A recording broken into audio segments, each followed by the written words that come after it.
Capítulo 1. La llamada de las estrellas. Hola, me llamo Pakal.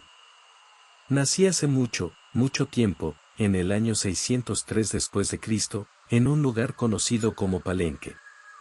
No soy un niño ordinario, no, me conocen como un semidios. Pero lo que realmente me gusta es pensar en mí mismo como un explorador, un aventurero, un caminante de las estrellas. Sí, eso suena emocionante. Era un día como cualquier otro. Los rayos del sol se derramaban sobre las ruinas antiguas de Palenque, proyectando sombras largas y danzantes que jugaban al escondite entre los viejos templos.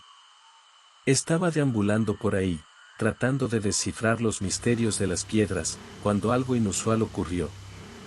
De repente, el cielo se iluminó con una luz intensa, tan brillante que tuve que cubrirme los ojos con las manos.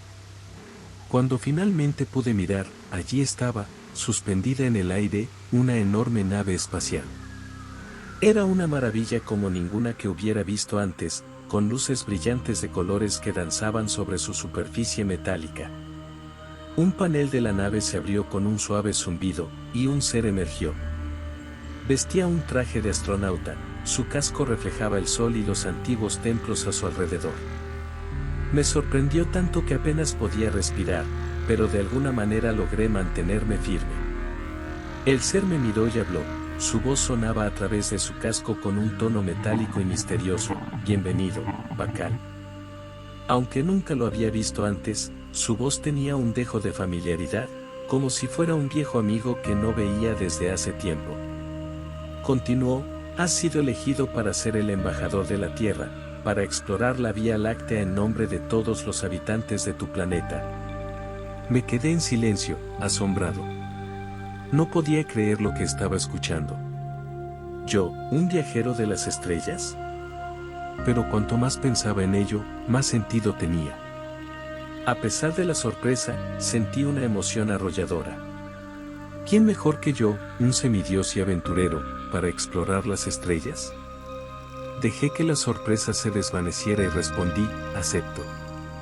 No sabía entonces lo que me esperaba, pero estaba listo para la aventura de mi vida. Sin pensarlo dos veces, di un paso adelante, aceptando el desafío que me presentaba este ser espacial.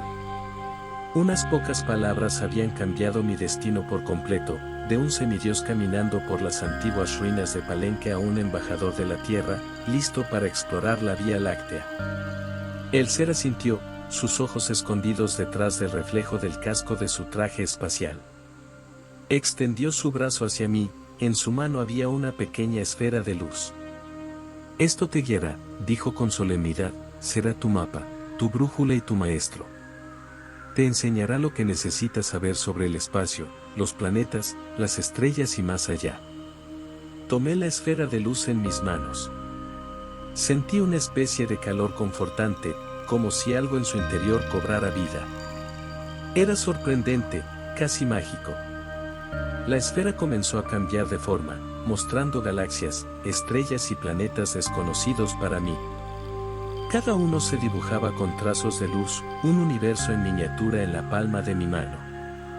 «Hay mucho por descubrir, Pakal», continuó el ser espacial, «y a través de este viaje, aprenderás no solo sobre el universo, sino también sobre ti mismo. Deberás enfrentarte a desafíos, resolver enigmas y, sobre todo, aprender a confiar en ti mismo y en tus instintos». Asentí, comprendiendo la magnitud de la misión que se me había encomendado. La nave espacial detrás del ser parecía aún más grande y formidable que antes, pero ahora no sentía miedo, sino emoción. Estaba a punto de embarcarme en una aventura que nunca hubiera soñado, a explorar rincones del universo que nadie en la Tierra había visto antes. El ser espacial se dio la vuelta y caminó hacia la nave, gestándome con la mano para que lo siguiera. Me despedí de las ruinas de Palenque con una última mirada, sabiendo que cuando volviera, ya no sería el mismo.